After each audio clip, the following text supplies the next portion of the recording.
NDC news కి స్వాగతం. బులెటిన్ల ముందుగా హెడ్లైన్స్.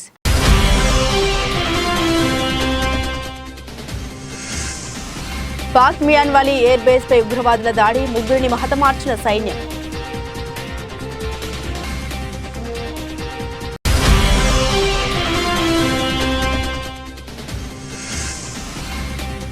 ఇక రిటైర్మెంట్ తీసుకోవాలనిపిస్తోంది. రాజస్థాన్ మాజీ సీఎం ఆసక్తికర వ్యాఖ్యలు.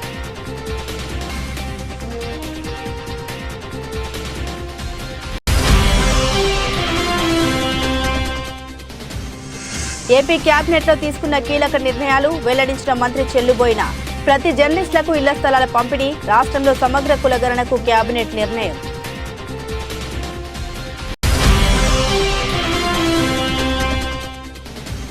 డోర్నకల్ 2 అసెంబ్లీ నియోజకవర్గాల్లో ఎన్నికల నిర్వహణకు అన్ని ఏర్పాట్లు పూర్తి. వెల్లడించిన మహబూబాబాద్ జిల్లా కలెక్టర్ శశాంక, జిల్లా ఎస్పీ సంగ్రామ్ సింగ్.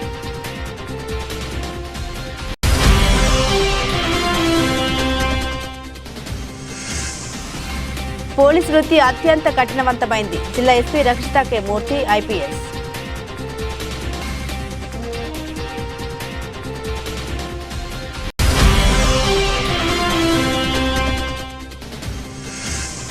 ఢిల్లీని కమ్మేసిన కాలుష్యం, ప్రాక్టీస్ సెషన్ రద్దు చేసుకున్న బంగ్లాదేశ్.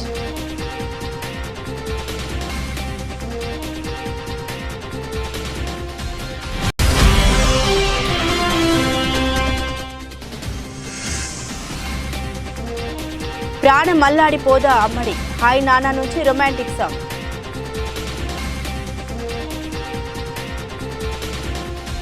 డీటెయిల్స్ చూస్తే పాకిస్తాన్ దేశంలో ఉగ్రవాదులు మరోసారి రెచ్చిపోయారు. శనివారం మియాన్వాలీ ఎయిర్ బేస్ పై ఉగ్రవాదులు దాడి చేశారు. ఆత్మాహుతి బాంబర్లు వైమానిక స్థావరాలపై దాడి చేయడంతో అప్రమత్తమైన పాక్ సైన్యం ముగ్గురు ఉగ్రవాదుల్ని మట్టుబెట్టింది. మియాన్వాలీలోని పాకిస్తాన్ ఎయిర్ ఫోర్స్ బేస్ పై శనివారం పలు ఆత్మాహుతి బాంబర్లు దాడి చేశారని, ప్రతీకార కాల్పుల్లో ముగ్గురు ఉగ్రవాదులు హతమైనట్లు పాకిస్తాన్ ఎయిర్ ఫోర్స్ పీఐఎఫ్ వెల్లడించింది. 6 ఉగ్రవాదులు భారీ ఆయుధాలతో వైమానిక స్థావరాలపై తెల్లవారుజామున దాడి చేయడంతో కాల్పులు జరిగాయి. ఉగ్రవాదులు వైమానిక స్థావరంలోకి ప్రవేశించే లోపు తాము దాడిని విఫలం చేశామని పాక్ ఎయిర్ ఫోర్స్ తెలిపింది. ఈ దాడిలో వైమానిక దళ స్థావరంలో నిలిపి ఉంచిన 3 విమానాలు, ఇంధన బౌజర్ కూడా దెబ్బతిన్నాయని పాక్ సైన్యం తెలిపింది. ఈ దాడిని తామే చేశామని పాకిస్తాన్కు చెందిన ఉగ్రవాద సంస్థ తెహ్రీక్ ఏ జిహాద్ పాకిస్తాన్ ప్రకటించింది. ఉగ్రవాదులు పాక్ సైన్యానికి మధ్య పాకిస్తాన్లోని మియాన్వాలీ ఎయిర్ బేస్లో భీకర కాల్పులు జరుగుతున్నాయి.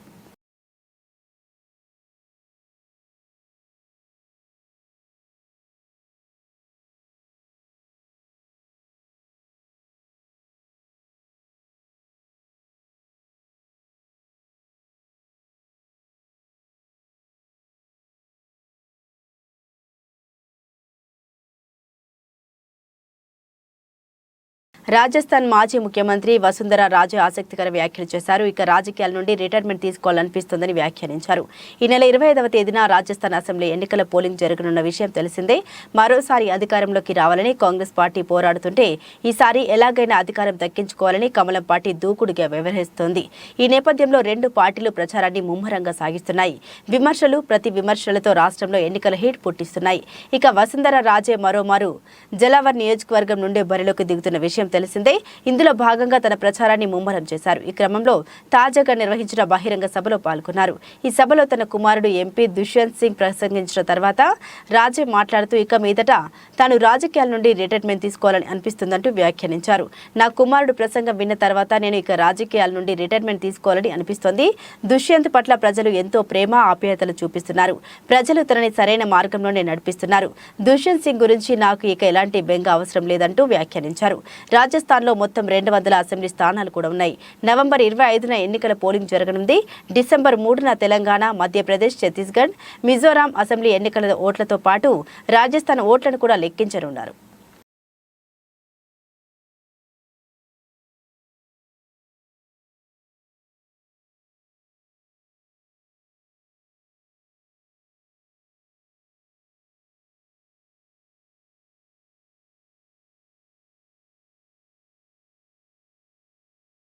ఏపీ సచివాలయంలో సీఎం జగన్ అధ్యక్షతన జరిగిన ఆంధ్రప్రదేశ్ కేబినెట్ సమావేశం ముగిసింది. 38 అంశాల ఎజెండాతో సాగిన ఈ సమావేశంలో పలు కీలక నిర్ణయాలకు ఆమోదముద్ర పడింది.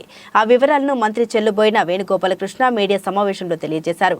ఖరీఫ్ 2023-2024 ధాన్యం సేకరణకు మార్క్ పేరుకు 5,000 కోట్ల రుణ మంజూరుకు ప్రభుత్వం తరపున అవసరమైనటువంటి గ్యారంటీ అందించేందుకు కేబినెట్ ఆమోదించిందని Andhra Pradesh civil supplies corporation mark ఆధ్వర్యంలో ఖరీఫ్ ధాన్యం సేకరణ జరుగుతుందని మంత్రి చెల్లుబోయిన తెలిపారు. రాష్ట్రంలో వివిధ కొత్త పరిశ్రమల ఏర్పాటుకు అనుమతినిస్తూ సీఎం జగన్ అధ్యక్షతన గత నెల 30వ తేదీన స్టేట్ ఇన్వెస్ట్మెంట్ ప్రమోషన్ బోర్డు సమావేశం ప్రతిపాదనలకు రాష్ట్ర మంత్రి మండలి ఆమోదం తెలిపిందన్నారు. 2 ఫుడ్ ప్రాసెసింగ్ యూనిట్లకు స్పెషల్ ప్యాకేజ్ ఇవ్వాలన్న ఎస్ఐపిబి నిర్ణయానికి కేబినెట్ గ్రీన్ సిగ్నల్ ఇచ్చిందన్నారు. రహదారుల భవనాల శాఖలో 467 పోస్టుల భర్తీకి కేబినెట్ ఆమోదించిందని, అవుట్సోర్సింగ్ విధానంలో భర్తీ చేయాలని నిర్ణయించిందని, తద్వారా రాష్ట్ర వ్యాప్తంగా రహదారులు భవనాల శాఖ పరిధిలో గెస్ట్ హౌస్ల నిర్వహణకు అవసరమైన సిబ్బందిని ఆర్ఎండ్బి శాఖ సమకూర్చుకుంటుందని తెలియజేశారు.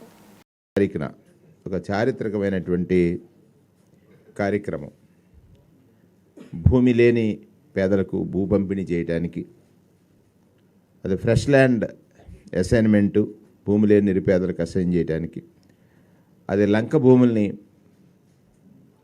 పట్టాలు పంపిణీ చేయడానికి, అసైన్ భూమి యాజమాన్యపు హక్కులు కల్పించడానికి, అసైన్ భూములు కలిగిన వారికి యాజమాన్యపు హక్కులు కల్పించడానికి, అలాగే సుదీర్ఘంగా బలహీన వర్గాలకు సంబంధించిన బీసీలకు సంబంధించిన ఇనామ్ ల్యాండ్స్కి సంబంధించిన యాజమాన్యం హక్కులు కల్పించడానికి,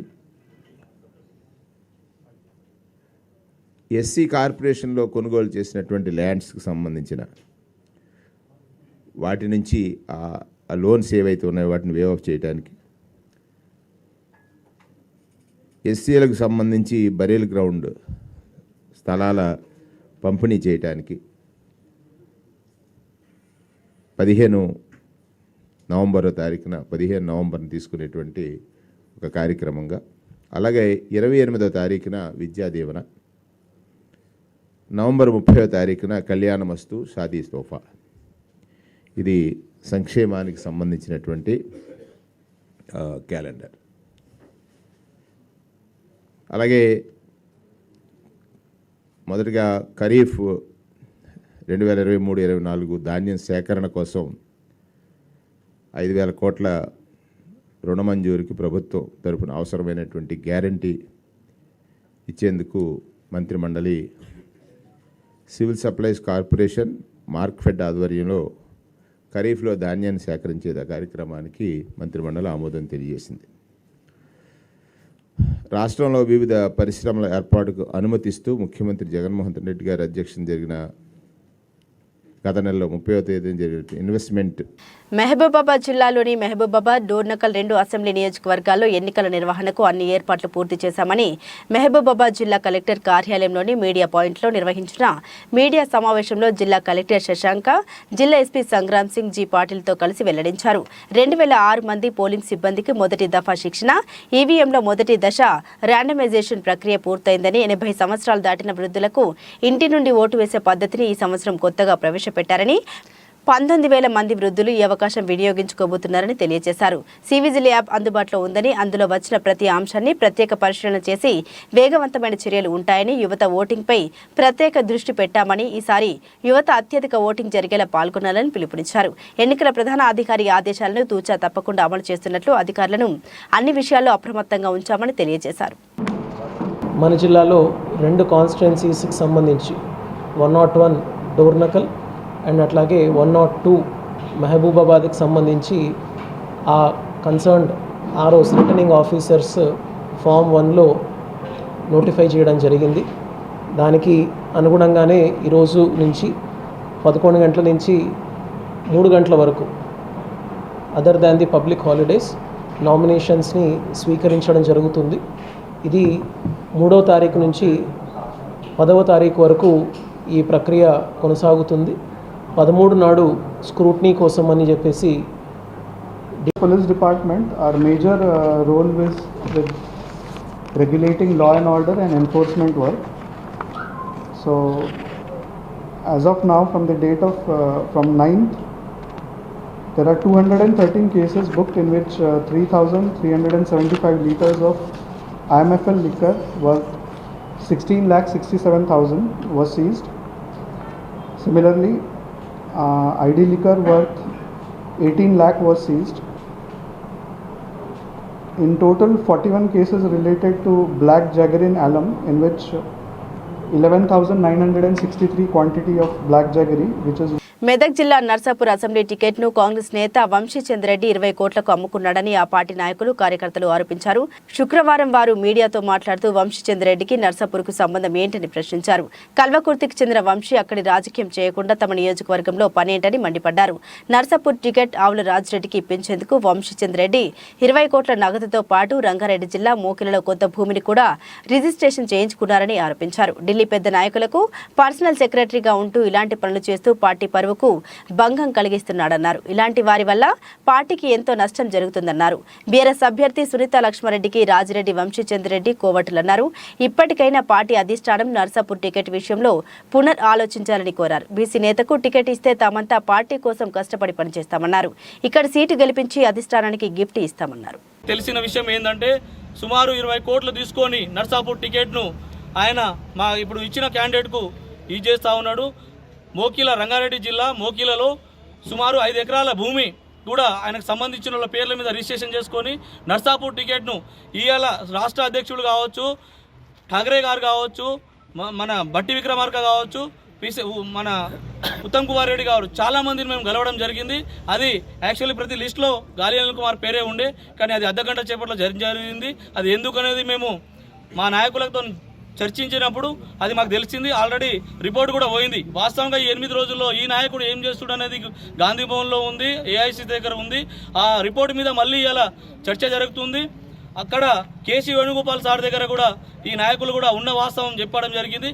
కానీ వంశీచంద్రెడ్డి ఒక్కరు మాత్రమే ఈ నాయకునికే కావాలని చెప్పి చెప్పడంతో వాస్తవ పరిస్థితి ఎందుకు అవుతుందని చెప్పి మేము తెలుసుకోవడంతో ఇవాళ ఈయన ఇన్ని కోట్లకు అమ్ముడు పోయి ఇంత ల్యాండ్ అనేది ఆయన పేరు మీద వాళ్ళకి సంబంధించిన పేరు మీద మోకిలలో రిజిస్ట్రేషన్ చేయించుకోవడం జరిగింది.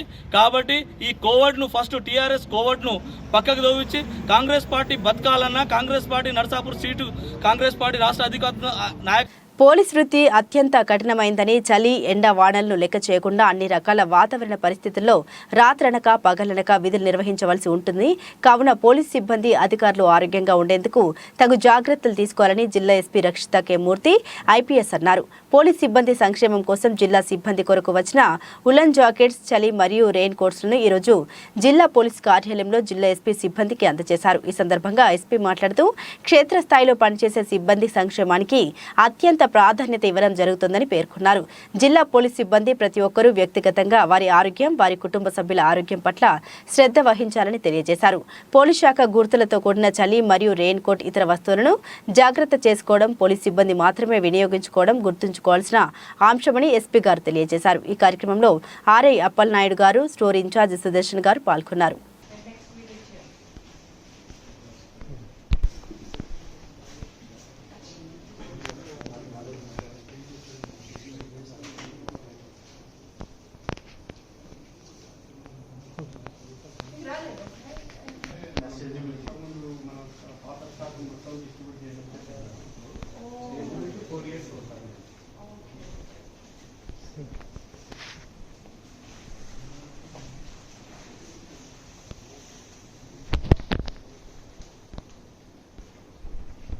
వనపర్తి అసెంబ్లీ ఎన్నికల నామినేషన్ ప్రక్రియకు సంబంధించి శుక్రవారం ఉదయం గెజిట్ నోటిఫికేషన్ విడుదల చేయడం ద్వారా నామినేషన్ల ప్రక్రియ ప్రారంభమైనట్లు జిల్లా కలెక్టర్ తేజస్ నందలాల్ పవార్ తెలిపారు. శుక్రవారం మధ్యాహ్నం మీడియా సెంటర్ జిల్లా ఎస్పీ రక్షిత కె మూర్తి, రిటర్నింగ్ అధికారి ఎస్ తిరుపతిరావుతో కలిసి ప్రెస్ మీట్ ఏర్పాటు చేశారు. ఈ సందర్భంగా ఎన్నికల అధికారి వివరిస్తూ శుక్రవారం ఉదయం వనపర్తి ఐడీఓసీ ఆర్ఓ కార్యాలయంలో నోటీస్ బోర్డులో ఎన్నికల గెజిట్ను పెట్టడం జరిగింది. నామినేషన్ల దాఖలుకు ఈ రోజు నుండి నవంబర్ 10వ తేదీ వరకు ప్రభుత్వ సెలవు రోజు తప్ప అన్ని కార్యాలయ దినాల్లో ఉదయం 11 గంటల నుండి మధ్యాహ్నం 3 గంటల వరకు నామినేషన్ల స్వీకరణ ఉంటుందన్నారు. ఆన్లైన్ ద్వారా దరఖాస్తు చేసుకునే వారు ప్రింటెడ్ కాపీలను విధిగా రిటర్నింగ్ అధికారికి 3 గంటల్లోపు అప్పగించాలని తెలిపారు. నామినేషన్ వేసే అభ్యర్థి చట్టానికి అనుగుణంగా ప్రమాణం చేయాల్సి ఉంటుందని, అదేవిధంగా జాతీయ బ్యాంకుల్లో ప్రత్యేక బ్యాంకు అకౌంట్ తెరవాల్సి ఉంటుందన్నారు. వనపర్తి కాన్స్టిట్యున్సీ 78 వనపర్తి కాన్స్టిట్యున్సీ ఆరో వనపర్తి తిరుపతిరావు గారు అడిషనల్ కలెక్టర్ రెవెన్యూ వాళ్ళ ద్వారా ఇవ్వడం జరిగింది. మనకి ఈ రోజు నుంచి 3rd of November 2023 నుంచి 10th of November 2023 వరకు టైం 11 AM to 3 PM మధ్యలో వారు ఆఫీస్లో నామినేషన్ ఫైల్ చేయడానికి మనకి ఏర్పాట్లు చేయడం జరిగింది. ఎవరైతే క్యాండిడేట్స్ విల్లింగ్ ఉన్నారో వాళ్ళు ఎన్నికల సంఘం ఇచ్చిన గైడ్లైన్స్ ప్రకారం వాళ్ళు నామినేషన్స్ ఫైల్ చేయాలని వారికి కోరుతున్నాం. ఇంపార్టెంట్ డేట్స్ మీ గురించి ఒకసారి చెప్తాము. నోటిఫికేషన్ ఈరోజు 3rd of November, last date of making nominations 10th of November 2023, date of scrutiny 13th of November 2023, date of withdrawal of candidates 15th November 2023, date of poll 30th November 2023, date of counting 3rd of December, and date before which election completed 5th of December. ప్రత్యేకంగా already nomination ఎలా file చేయాలి ఇవన్నీ విషయాలు అందరికీ చెప్పడం జరిగింది. ప్రత్యేకంగా political పార్టీస్తో meeting తీసుకొని వారికి కూడా కమ్యూనికేట్ చేయడం జరిగింది. ఫామ్స్ ఏదైతే ఉన్నాయో అది ఆర్ఓ ఆఫీస్లో అందుబాటులో ఉన్నాయి, అక్కడ నుంచి తీసుకోవచ్చు. ఈ విషయాలు వనపర్తి పట్టణంలోని లక్ష్మీకృష్ణ గార్డెన్లో శుక్రవారం ఏర్పాటు చేసిన వనపర్తి మండల కాంగ్రెస్ పార్టీ కార్యకర్తల ఆత్మీయ సమ్మేళనానికి విశేష స్పందన లభించింది. వేలాదిగా వనపర్తి మండలం కాంగ్రెస్ పార్టీ కార్యకర్తలు మేఘారెడ్డి అభిమానులు సమావేశానికి స్వచ్ఛందంగా తరలివచ్చారు. ఈ సందర్భంగా మేఘారెడ్డి మాట్లాడుతూ 2009వ సంవత్సరంలో కొల్లాపూర్ నియోజకవర్గంలో డిపాజిట్ కోల్పోయిన ప్రస్తుత ఎమ్మెల్యే 2014 ఎన్నికల్లోనూ ఓటమి పాలు అయ్యారని, తన రక్తం దారపోసి కాలువల నిర్మాణం చేపడితే 2018 ఎన్నికల్లో ప్రజలు ఆయనకు ఎమ్మెల్యేగా పట్టం కట్టారని ఆయన పేర్కొన్నారు. ఈ క్రమంలో నియోజకవర్గ అభివృద్ధికి పాల్పడాల్సిన మంత్రి భూ కబ్జాలకు పాల్పడ్డారని, అల్లంపూర్, పెబ్బేరు, సంత వనపర్తి, రాజాగారి దేవాదాయ భూములు, పెద్దమందడి, మోజర్ల, పానగల్ మండలాల్లో తన ఫామ్ హౌజులు ఏర్పాటు చేసుకుని ప్రజాధనాన్ని నిలువున దోచుకుంటున్నారని ఆయన పేర్కొన్నారు. రాహుల్ గాంధీ గారు, ప్రియాంక మేడం, ఇప్పుడున్న మన పిసిసి అధ్యక్షుల గారు రేవంత్ రెడ్డి గారు మనకు చెప్పింది ఏంటంటే సర్వేల ప్రకారం కాంగ్రెస్ పార్టీ తీర్మానిస్తుంది. వనపర్తి ప్రజలు ఎవరిని ఓడుకుంటే సర్వేలో ఎవరు కావాలంటే వాళ్ళకి ప్రజలు ఏది ఓడుకుంటారో తీర్మానిస్తాం. దాని ప్రకారం కాంగ్రెస్ పార్టీ ఇస్తారంటే మనం కూడా నమ్మి కాంగ్రెస్ పార్టీలో చాలా రోజులు పనిచేసినాం. కాంగ్రెస్ పార్టీ స్కీమ్స్ ప్రకటించడం, ఇప్పుడు ఇచ్చే టీఆర్ఎస్ ఇప్పుడు ఇస్తున్న పెన్షన్ ఉంది కదమ్మా, ఇప్పుడు 2000 పెన్షన్ 4000 పెన్షన్ వస్తుంది కాంగ్రెస్ పార్టీ వచ్చిన తర్వాత. ప్రతి మహిళకు గవర్నమెంట్ ఉద్యోగస్తులకు ఎప్పుడు నెల ఎట్లా వస్తాయో మీ అకౌంట్లకు ఒక్కొక్కరికి 2500 రూపాయలు ప్రతి నెల వస్తుంది. దాంతో పాటు సిలిండర్ 1200 అయింది. కాంగ్రెస్ ప్రభుత్వం వస్తే 500కే సిలిండర్ వస్తుంది. దాంతో పాటు ఇవన్నీ ఈ స్కీములు ఎవరైనా చేస్తారు. దానికంటే అన్నిటికంటే ముఖ్యమైన విషయం ఏంటంటే మన పిల్లలు, మన మనమందు, మనం చదువుకున్న పిల్లలకి ఒక్కటే కాంగ్రెస్ ప్రభుత్వం వచ్చిన తర్వాత, ముఖ్యమంత్రి ప్రమాణ స్వీకారం చేసిన తర్వాత ఫస్ట్ సిగ్నేచర్ 2 లక్షల మంది నిరుద్యోగులు మన పిల్లలు. ఆ పిల్లలకు ఉద్యోగాల మీద, ఆ ఫైల్ మీద ఎవరు. వన్డే వరల్డ్ కప్లో భాగంగా బంగ్లాదేశ్ జట్టు నవంబర్ 6న శ్రీలంకతో మ్యాచ్కు సిద్ధమవుతోంది. అయితే ప్రాక్టీస్ సెషన్కు వెళ్లిన బంగ్లాదేశ్ ఆటగాళ్లకు ఊహించని పరిస్థితి ఎదురైంది. శనివారం ఢిల్లీలో కాలుష్యం తీవ్ర స్థాయికి చేరడంతో షకీబుల్ హసన్ బృందం సెషన్ రద్దు చేసుకోవాల్సి వచ్చింది. ఈరోజు మాకు ట్రైనింగ్ సెషన్ ఉంది, కానీ ఢిల్లీ వాతావరణం ఏమాత్రం బాగాలేదు. ఆటగాళ్ల ఆరోగ్యం దృష్ట్యా సెషన్ను రద్దు చేసుకోక తప్పలేదు అని బంగ్లా టీం డైరెక్టర్ ఖలీద్ మహమ్మద్ తెలిపారు. ఉపఖండంలో బలమైన జట్టుగా పేరొందిన బంగ్లా వరల్డ్ కప్లో మాత్రం తేలిపోయింది. ఇప్పటి వరకు ఆడిన 7 మ్యాచ్ల్లో 6 పరాజయాలతో సెమీస్ అవకాశాన్ని చేజార్చుకుంది. కెప్టెన్ షకీబుల్ హసన్తో పాటు స్టార్ ఆటగాళ్లు లిటన్ దాస్, మోహిద్ హసన్, మిరాజ్, ముఫికర్ రహీం భారీ స్కోర్లు చేయకపోవడం, బౌలింగ్లోనూ పస తగ్గడంతో బంగ్లా ముందంజ వేయలేకపోయింది.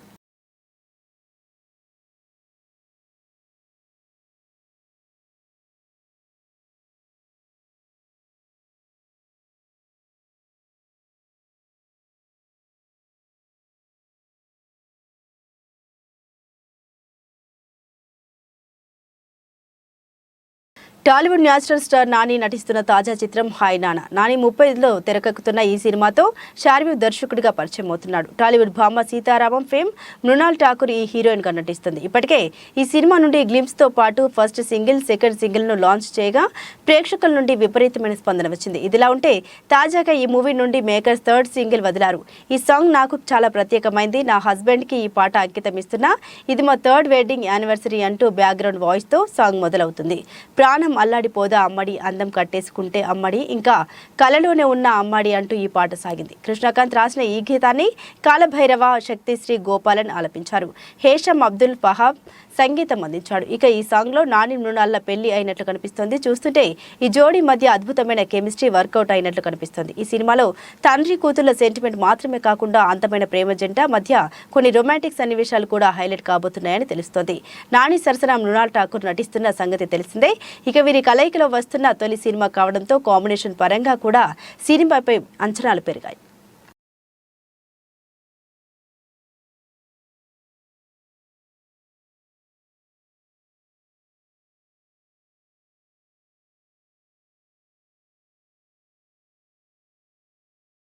బులెటిన్ ముగించే ముందు హెడ్లైన్స్ మరోసారి.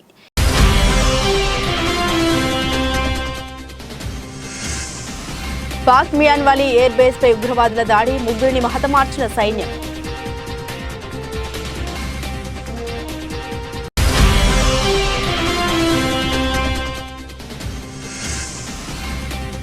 ఇక రిటైర్మెంట్ తీసుకోవాలనిపిస్తోంది. రాజస్థాన్ మాజీ సీఎం ఆసక్తికర వ్యాఖ్యలు.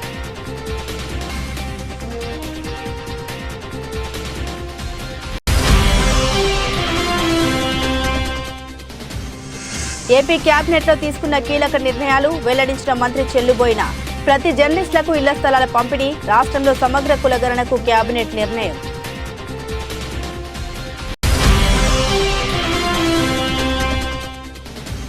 డోర్నకల్ 2 అసెంబ్లీ నియోజకవర్గాల్లో ఎన్నికల నిర్వహణకు అన్ని ఏర్పాట్లు పూర్తి. వెల్లడించిన మహబూబాబాద్ జిల్లా కలెక్టర్ శశాంక, జిల్లా ఎస్పీ సంగ్రామ్ సింగ్.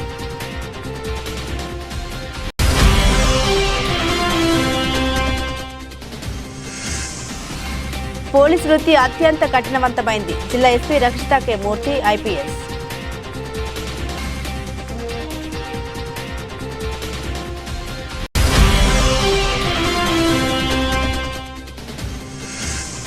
ఢిల్లీని కమ్మేసిన కాలుష్యం, ప్రాక్టీస్ సెషన్ రద్దు చేసుకున్న బంగ్లాదేశ్.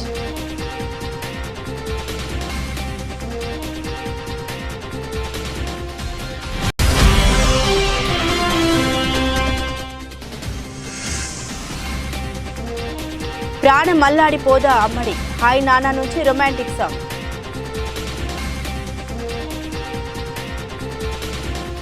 ఇవి బులెటిన్లోని విశేషాలు. తిరిగి మరో బులెటిన్తో మళ్ళీ కలుసుకుందాం. సెలవు.